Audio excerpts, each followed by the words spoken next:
Welcome to this tutorial. In this tutorial, I'll show you how you can enable permissions to Facebook Messenger for accessing your files and photos. So to do this, first let's open our Facebook Messenger by clicking on the messenger icon at the top right corner of your screen.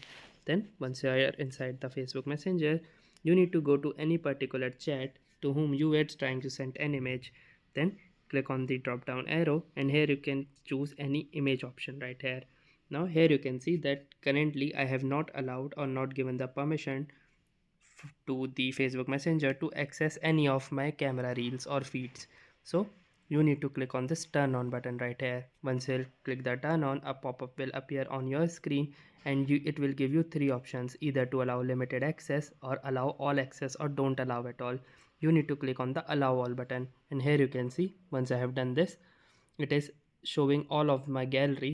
I can send photos and videos easily to anyone. So that's it for this video. I'll see you in the next one. If you like this video, make sure to hit the like button as well.